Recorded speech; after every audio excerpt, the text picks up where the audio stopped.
India at Red Fort. Hello and welcome to this Independence Day special. Why was August 15 chosen as the date for India's independence? Nehru and Patel didn't choose it.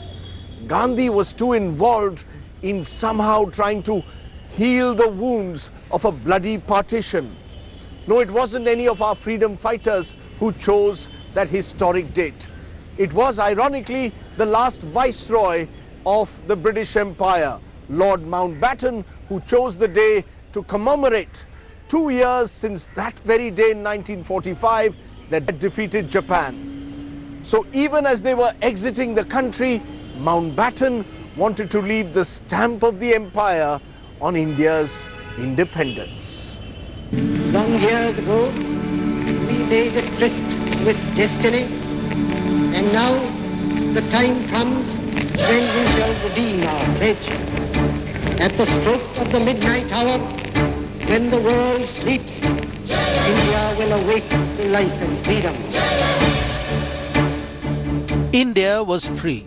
The sweet aftertaste of independence was a freshly designed tricolour flying high and proud over the ramparts of the Red Fort.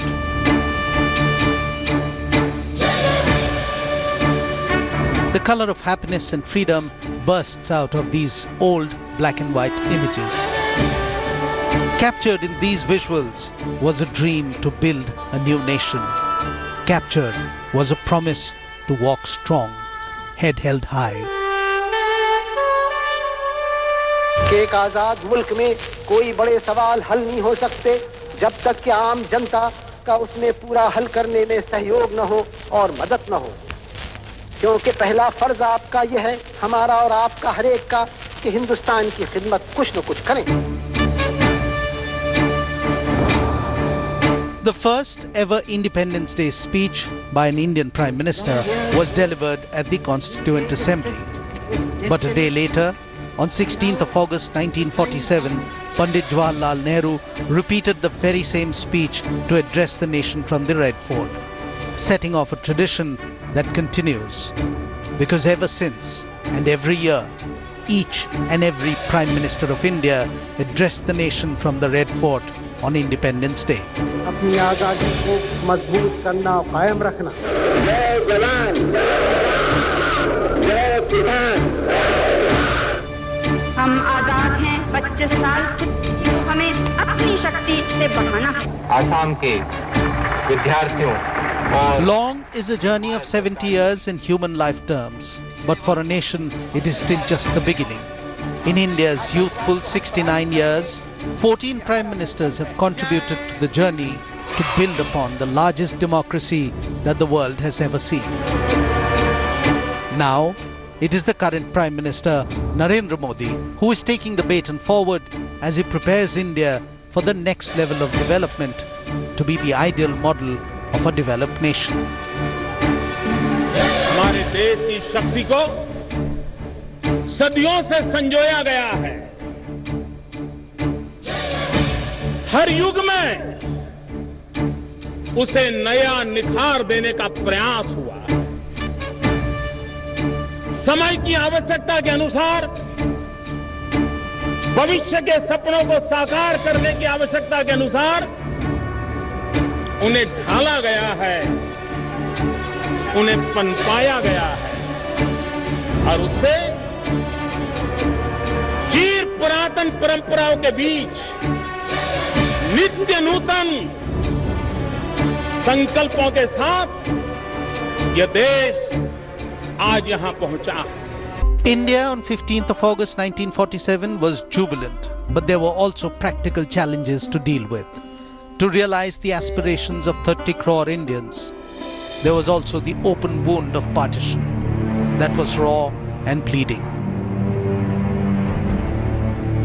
With the departure of the British, India needed a constitution, and the pangs of breaking up into two nations only made things more difficult for the country.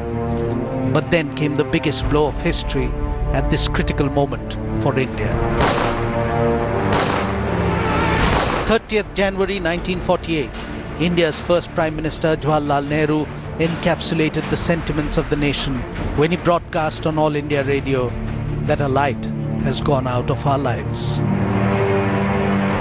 India lost herself in grief at Mahatma Gandhi's death. It reflected in the speech that Nehru was to give on 15th August 1948. बहुत दिन तक हम गुलाम रहे, उससे हमें गुलामी से नफरत हुई, तो हम औरों को गुलाम कैसे बना सकते हैं। इसलिए आज के दिन खास तौर से मैं आपको एक अमन की बात कहा चाहता हूँ, क्योंकि बुनियादी सबक जो महात्मा जी ने हमें सिखाया वो अमन का, वो शांति का, वो अहिंसा का। मुमकिन है कि हम अपनी कमजोरी से पूरी तौर से उस रास्ते पे नहीं चल सके, लेकिन फिर भी बहुत कुछ हम चले। और अगर दुनिया में हिंदुस्तान की एक जबरदस्त इज्जत है इस वक्त, क्यों है? कभी आपने सोचा? आपने और हमने कुछ काम किए, कभी भले कभी बुरे, लेकिन अगर दुनिया अगर हिंदुस्तान के सामने झुकती है और इज्जत करती है तो एक आदमी की वजह से, वो बड़ा आदमी जिसने हमें आजादी तक पहुंचाया, उसने दुनिया का sir झुकाया। Mahatma Gandhi's death on January 30th, 1948 was a body blow for a young nation.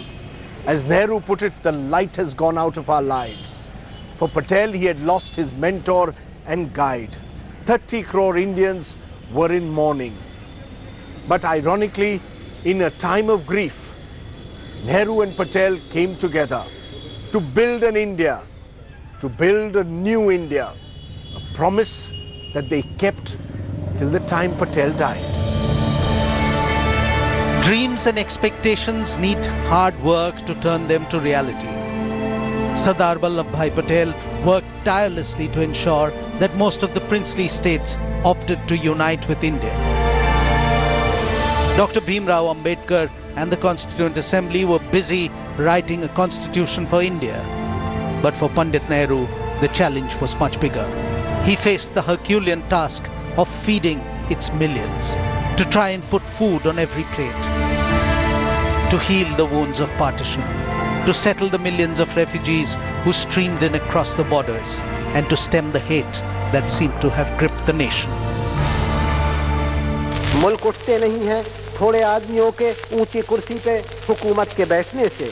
मुल्क उठते हैं जब करोड़ों आदमी खुशहाल होते हैं और तरक्की कर सकते हैं। As the years passed, the battle to stabilize India continued relentlessly. India kept climbing one step at a time away from the centuries of servitude and repression. And each year, on 15th August, Red Fort echoes to the triumphant renewal of its moment of independence. Bharat तो के पास जो भी शक्ति होगी, चाहे ये अणुशक्ति हो या कोई और, हमने कहा है कि हमेशा इसको अपने देश के प्रगति, अपनी जनता की भलाई और विकास के लिए ही उसका उपयोग करेंगे। हमें अपनी सेनाओं को अत्याधुनिक बनाना पड़ेगा, जिससे भी किसी भी संकट का डटकर मुकाबला कर सकें, हमारी स्वतंत्रता और अखंडता अक्षुण्ण रख सकें। इसी उद्देश्य से और केवल इसी उद्देश्य से हमने 11 और 13 मई को पोखरण में अणु विस्फोट किया था। पोखरण का अणु विस्फोट यह एक रात का खेल नहीं था। हमारे वैज्ञानिकों, इंजीनियरों, टेक्नीशियनों और हमारे सुरक्षा बलों के बरसों की तपस्या का यह फल था। जय हिंद! जय हिंद! जय Hind! The country responded to this call of each Prime Minister with greater patriotic vigor that resonated in the hearts and minds of every Indian. These speeches were also testimony to the changes and milestones that India achieved at each twist and turn of her independent journey. Doctor Bhimrao Ambedkar किस न्याय वर्ष में एक फैसला हाल में सरकार ने लिया कि पिछड़े वर्ग को हम सरकारी नौकरियों में और पब्लिक सेक्टर में स्थान दें। सत्ता के इस ढांचे में देश के चलाने और संवारने में, उसके फैसला करने में हम हिस्सेदारी देना चाहते हैं और मजबूती से देना चाहते हैं। बड़ी प्रगति है। जहां 2,500 करोड़ हमारे पास नहीं थे 91 में, आज 60,000 करोड़ की विदेशी मुद्रा हमारे यहाँ है, जिससे हमें किसी चीज के मंगाने में कोई आज परेशानी नहीं है, कोई कठिनाई नहीं है। The relation between the Red Fort and Independence Day goes beyond being symbolic. It has a history of its own to justify its place in this symbolism. The Red Fort had been chosen as a symbolic podium to mark India's independence for a variety of reasons. One of them was the fact that 3 of the comrades of Netaji Subhash Chandra Bose's Azad Hind Fauj had been hanged to death at the Red Fort. This was an opportunity for India to stand and register its protest and mark its independence. In 1945, Colonels Prem Sehgal and Gurbaksh Singh Dhillon and Major General Shahnawaz Khan of the INA were court-martialed at the Red Fort by the British. They were tried for going to war against the Crown and were awarded the death penalty. Pandit Jawaharlal Nehru had donned the black gown of a lawyer in their defense. When India became independent, Nehru remembered Netaji's dream of seeing the tricolour fluttering proud atop the Red Fort. सवाल बहुत बड़े हैं। सवाल हमारी सारी जनता का उद्धार करने का है। हमें गरीबी को दूर करना है, बीमारी को दूर करना है, अनपढ़ेपन को दूर करना है। और आप जानते हैं कि कितनी मुसीबतें हैं जिनको हमें दूर करना है। आजादी महज एक सियासी चीज नहीं है। आजादी तभी एक ठीक पोशाक पहनती है जब जनता को फायदा हो। The tradition of addressing the nation from the ramparts of Red Fort was started by Jawaharlal Nehru. Every August 15th, India's Prime Minister chooses this venue to tell the nation its agenda for the future. The 14th Prime Minister, Narendra Damodar Das Modi, is no different.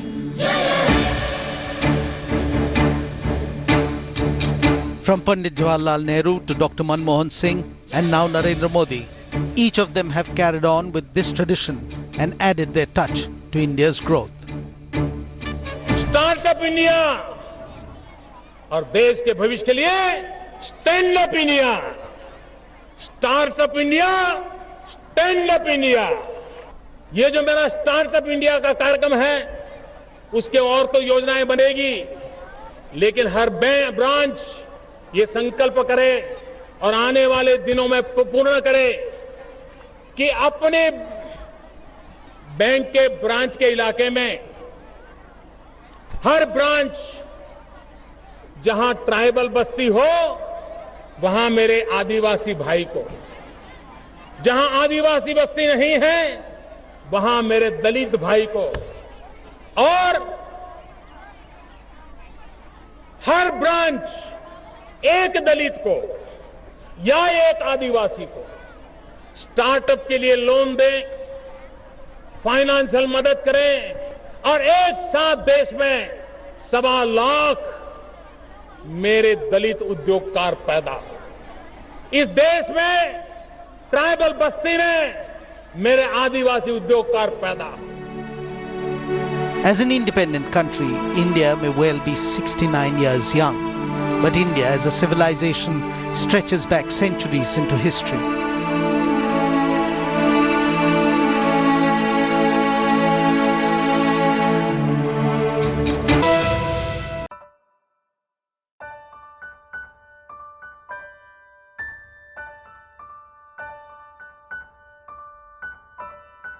"69 years and 14 prime ministers. Each year on Independence Day, the Prime Minister invokes the feeling of patriotism from atop the battlements of the Red Fort in a great show of national greeting.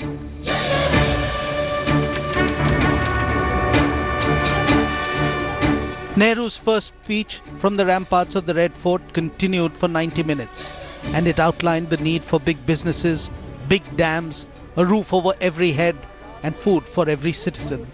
Nehru's address to the nation on the eve of independence evoked an emotional response.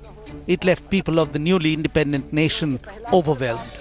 Their eyes brimmed with tears of joy, and they basked in the glory of newfound freedom. Tryst with Destiny was the most powerful and motivational speech, as Nehru inspired the citizens of India to build a great nation. amid the slogans of Vande Mataram, Jai Hind and Bharat Mata Ki Jai. जो लोग आज़ादी चाहते हैं उनको हमेशा अपनी आज़ादी की हिफाजत करने के लिए, अपनी आज़ादी को बचाने को और उसके ऊपर अपने को न्यौछावर करने के लिए तैयार होना चाहिए। जहाँ कोई कौम गफलत खाती है वो कमज़ोर होती है।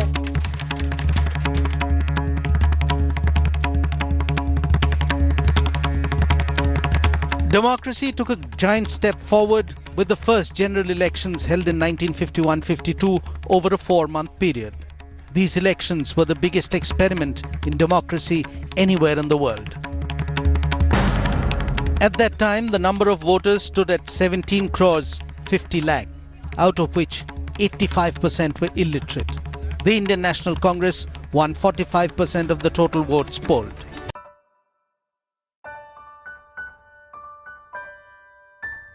While in 1947, Nehru became the Prime Minister because of Gandhi's blessings, in 1952, he became the first democratically elected Prime Minister of India. He held the fort for the next 11 years. During these 11 years, he saw many ups and downs, and later his image was to take a beating because of the strained relations with China.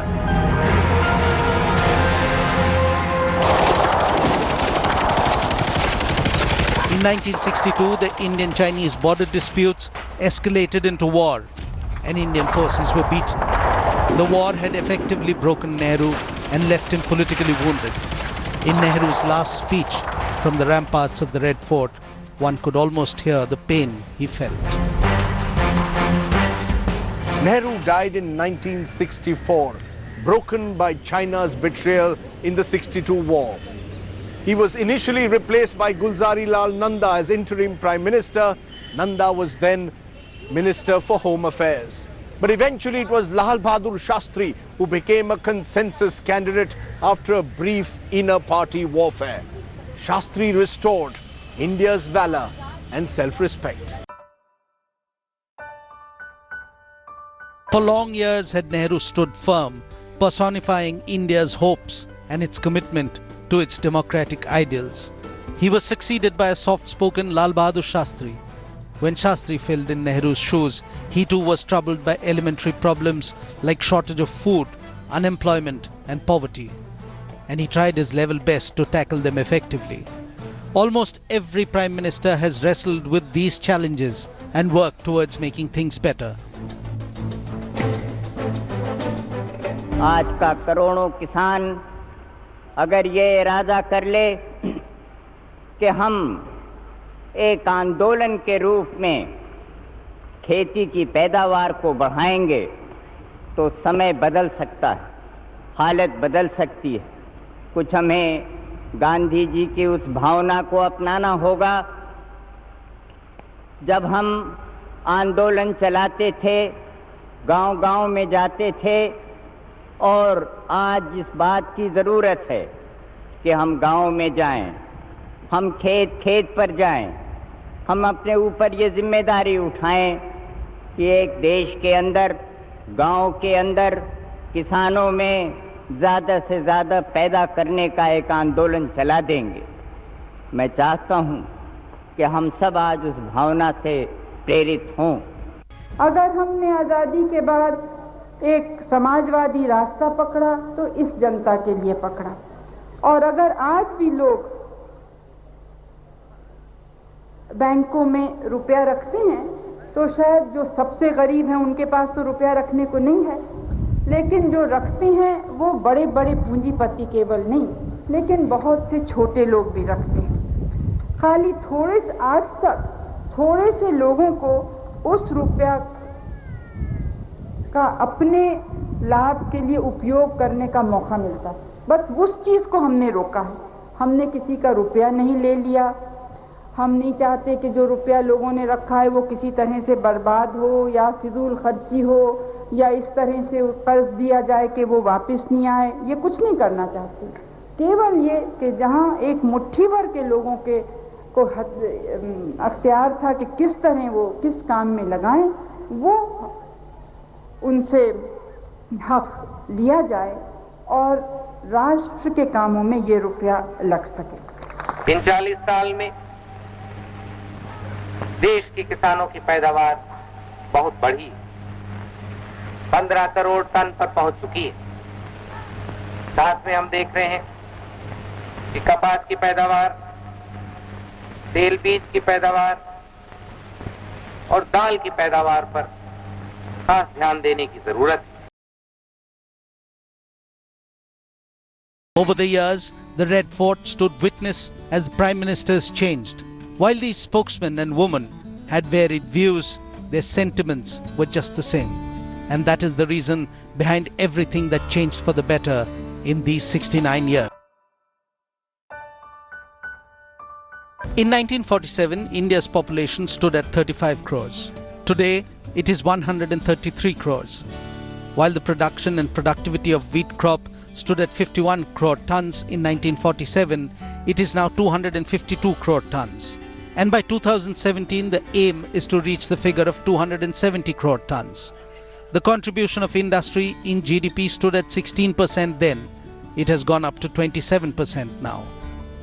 तो आज एक हमें टेढ़े मौके का मुकाबला करना है, उसमें हम इस हिम्मत, इस बहादुरी और इस दूरंदेशी से काम लेंगे जिसमें देश का ये सवाल कठिन न बने। वैसे कीमतों का बढ़ना हमें देखना पड़ेगा, उसके पीछे कुछ मौलिक बातें हैं। कुछ हमारे क्या आर्थिक पॉलिसी और नीति है, उस पर भी वो बात निर्भर करती है। It was not easy to reach this destination. While Nehru laid the foundation of modern India, everybody worked towards creating this structure. When Shastri took over the reins from Nehru, his administration had to battle both war and famine. From the Red Fort, Shastri introduced the slogan of Jai Jawan, Jai Kisan. जो नारे मैं समझता हूँ कि आप हमारे देश के लिए जरूर ये अच्छा करता हूँ, आपको ऐसा करेगा कि आप उसे दोहराएंगे। जय जवान, जय किसान।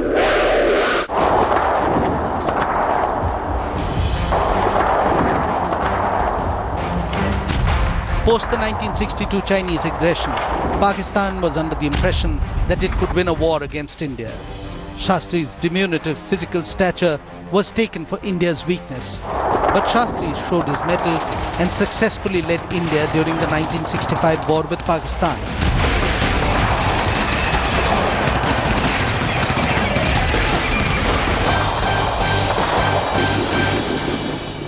कश्मीर पर हमला किया जा रहा है और मैं जानता हूं कि पाकिस्तान को उसको बढ़ाने का उसका पूरा इरादा है। तो एक सरकार के नाते हमारा क्या जवाब हो सकता है सिवाय इसके कि हम हथियारों का जवाब हथियारों से दें। India and Pakistan have been at loggerheads over Kashmir since 1948. But Pakistan lost the war of 1965 to India. In 1971, it not only lost, the country was divided into two and Bangladesh was created out of East Pakistan. In 1998, India defeated Pakistan for a third time during the Kargil war. आज सारी दुनिया जान रही है कि पाकिस्तान ने जो भी कर रखा है कश्मीर में, उसके पीछे हेतु क्या है। अब उनकी समझ में आया है कि यहाँ जो कुछ हो रहा है कश्मीर में, उसकी जिम्मेवार कौन है और सीधे सीधे पाकिस्तान पर उसकी जिम्मेवारी आयद होती है। हम अपने पड़ोसी देशों से अपने संबंध सुधारना चाहते हैं। हम जानते हैं कि युद्ध जीतने का सबसे आसान तरीका युद्ध को न होने देना है। पाकिस्तान से हम किसी भी विषय पर और किसी भी स्तर पर और कहीं भी बात करने के लिए तैयार हैं। मेरी मान्यता है कि दुनिया में कोई समस्या ऐसी नहीं है जिसकी बातचीत से हल न हो सके।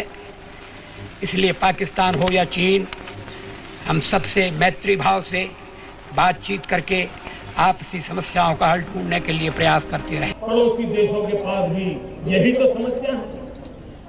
क्यों न हम सार्क देशों के सभी साथी दौड़ मिलकर के गरीबी के खिलाफ लड़ाई लड़ने का योजना न बनाए। हम मिलकर के लड़ाई लड़े गरीबी को क्रॉस करें। एक बार देखें तो सही, मरने मारने की दुनिया को छोड़ करके जीवित रखने का आनंद क्या होता है। Meanwhile, India had been working tirelessly to become a nuclear power. Indira Gandhi conducted the first nuclear tests in 1974. 24 years later, in 1998, under the leadership of Atal Bihari Vajpayee, India conducted 5 nuclear tests in 1 week.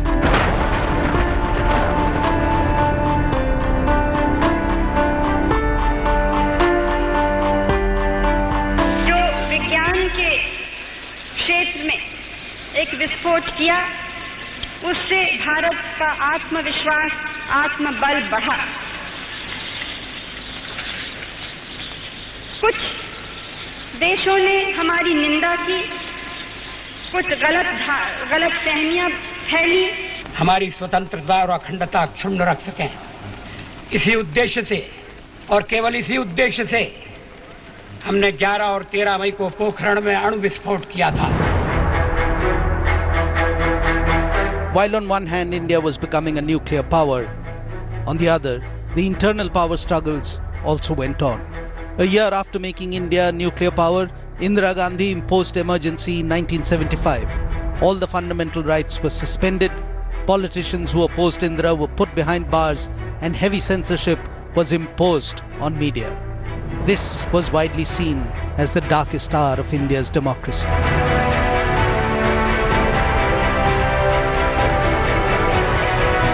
Jawaharlal Nehru ने कहा, आज़ादी खतरे में है, पूरी ताकत से उसको बचाओ। आज भी मैं आपसे यही कहती हूँ, आज़ादी खतरे में इसलिए नहीं पड़ती है कि कुछ लोगों को हम बोलने से बंद रख रहे हैं, वो अच्छी बात नहीं है और उसको भी जाना चाहिए, ये मैं 2 दफे पहले कह चुकी हूँ। लेकिन आज़ादी को खतरा तब होता है जब आज़ादी के मानी क्या हैं, लोकतंत्र के सच्ची मानी क्या हैं, देश का हित कहाँ है, इन चीज़ों को जब हम भूल जाते हैं तब असली आज़ादी को खतरा होता है। अगर हमें भारत की आज़ादी बचानी है तो देश में फिर से वो एकता, वो दृढ़ता, वो हिम्मत लानी है। If the Red Fort has been witness to the roar of prime ministers, it has also sensed the anguish of a nation. On the night of the emergency in 1975, one could hear the cries of 65 crore Indians hankering for a return to democracy. That date came in 1977, when the Janata came to power, with Morarji Desai addressing the country from the ramparts of Red Fort. In 1977, Indira had to bear the brunt of having endangered democracy. She was convincingly swept out of power. But the Red Fort had also witnessed Indira Gandhi take some revolutionary steps as the country's Prime Minister. She initiated the abolition of the privy purses to former rulers of princely states. In 1969, she also nationalized 14 banks. These 14 banks at that time controlled 70% of the country's deposits.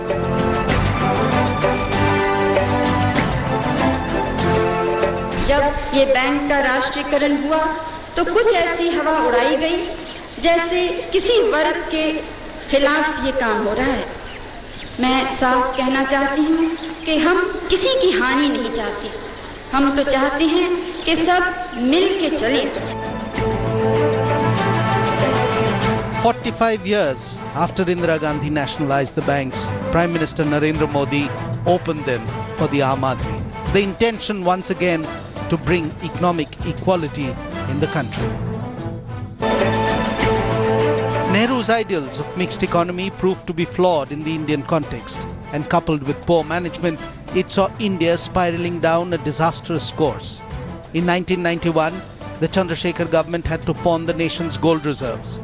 The installation of P.V. Narasimha Rao as Prime Minister, with Manmohan Singh as his Finance Minister, brought some order to the chaos.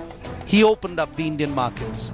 The same model was replicated by Atal Bihari Vajpayee, Manmohan Singh, and now by Narendra Modi government as well.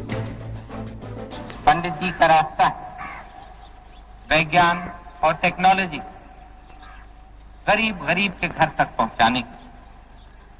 हम देख रहे हैं कि कैसे हो सकता है और किस तरह का विज्ञान हो, किस तरह की टेक्नोलॉजी हो जो भारत के गरीबों को सबसे ज्यादा फायदा पहुंचा सकती है।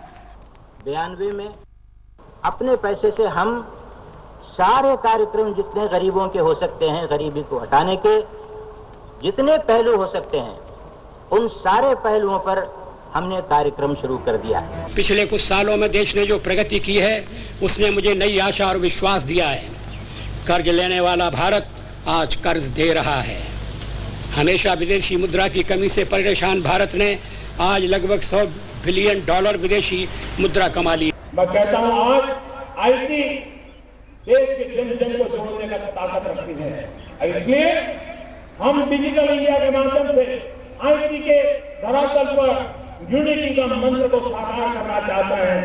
भाई बहनों, अगर हम इन चीजों को लेकर के चलते हैं तो मुझे विश्वास है कि डिजिटल इंडिया विश्व की बराबरी करने की ताकत के साथ खड़ा हो जाएगा। हमारे नौजवानों में वो सामर्थ्य है, उनको ये अवसर है। A lot has changed in the last 7 decades. Over the years, India has witnessed a decline in the infant mortality rate. IMR has declined from 146 per thousand live births then to 43 per thousand live births now. Life expectancy is estimated to have gone up from 31 years in 1947 to 67.8 years. In 1947, there were 2 beds per 10,000 population. 7 decades later, the figure has gone up to just 9 beds per 10,000 population. The lack of such basic facilities found a mention in Prime Minister Modi's speech last year as well as in 2014. स्वच्छ भारत का एक अभियान इसी 2 अक्टूबर से मुझे आरंभ करना है और 4 साल के भीतर हम इस काम को आगे बढ़ाना चाहते हैं। और एक काम तो मैं आज ही शुरू करना चाहता हूं और वो है हिंदुस्तान की सभी स्कूलों में टॉयलेट हो, बच्चियों के लिए अलग टॉयलेट हो, तभी तो हमारी बच्चियां स्कूल छोड़ करके भागेगी नहीं। और मैं एमपी लेट फंड का जो उपयोग कर रहे हैं हमारे सांसद, उनसे आग्रह करता हूं 1 साल के लिए आपका धन स्कूलों में टॉयलेट बनाने के लिए खर्च कीजिए। सरकार अपना बजट टॉयलेट बनाने में खर्च करे। और मैं देश के कॉर्पोरेट सेक्टर को भी आह्वान करना चाहता हूं, कॉर्पोरेट सोशल रिस्पॉन्सिबिलिटी के तहत आप जो खर्च कर रहे हैं, आप उसमें प्राथमिकता स्कूलों में टॉयलेट बनाने के दीजिए। When Nehru addressed the nation from the ramparts of Red Fort in that initial Independence Day speech, it wasn't just a regular discourse. He was in a sense setting the ambitions for a new nation, a nation then of 35 crore Indians. That's been the tone that every Prime Minister has set. Narendra Modi will be no different. Only India now is a nation of 1.2 billion Indians. Addressing their ambitions and managing their expectations is a big challenge. After the break, we'll tell you how many chances did each Prime Minister get to hoist the national flag at the Red Fort. The first time the tricolour was hoisted here at the Red Fort was 16th August 1947. Since then, every 15th August, the hoisting of the tricolour is a moment the nation awaits. A moment that marks the beginning of the Independence Day celebrations. And the speeches of every Prime Minister are a poignant reminder of India's past and a look to the future. It is a ritual to raise the national flag at the Red Fort to mark the day of Indian independence.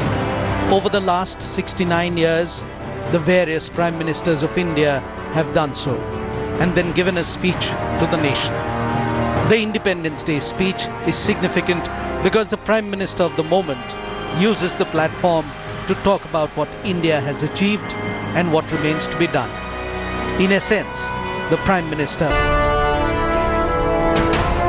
Pandit Jawaharlal Nehru, hoisted the flag at the Red Fort 17 times and his record is yet to be broken by another Prime Minister. आप हमें मिलकर जो आर्जी दिक्कतें हों उनका सामना करना है, उन पे हावी आना है, आगे बढ़ना है। Lal Bahadur Shastri could only do it for 2 years. मैं इत्मीनान से कहता हूँ कि हम देश के काम को आगे बढ़ाएंगे, तेजी से बढ़ाएंगे, मजबूती से चलेंगे। Indira Gandhi hoisted the color 15 times at the Red Fort. हर धर्म ने भाईचारा सिखाया है, प्रेम और करुणा सिखाई। Like Lal Bahadur Shastri, Morarji Desai too had only 2 opportunities to address the nation on Independence Day from the Red Fort. Charan Singh had only one such opportunity. Rajiv Gandhi had the honor of hoisting the tricolor 5 times at the Red Fort. जो नींव हमारे विकास की 40 साल में लगाई गई, उस पर हम आज हमारा भविष्य बनाने जा रहे हैं। Vishwanath Pratap Singh, H.D. Devegowda and Inder Kumar Gujral unfurled the national flag only once at the Red Fort. भगवान का सबसे बड़ा मंदिर इंसान का दिल होता है। P.V. Narasimha Rao did it 5 times. रोजगार बढ़ाना है और रोजगार बढ़ाने के लिए भी हमारे पास औद्योगिकरण की आवश्यकता है। Atal Bihari Vajpayee had the honor 6 times, so lost out on the opportunity to hoist the tricolor at the Red Fort. Another year, another celebration and another round of promises. The journey continues to build a stronger, vibrant and hopefully united India of the future. Another year where we can expect more speeches, more promises to be made, promises that we hope will be kept in the interests of the nation. All I can say is Happy Independence Day, Jai Hind.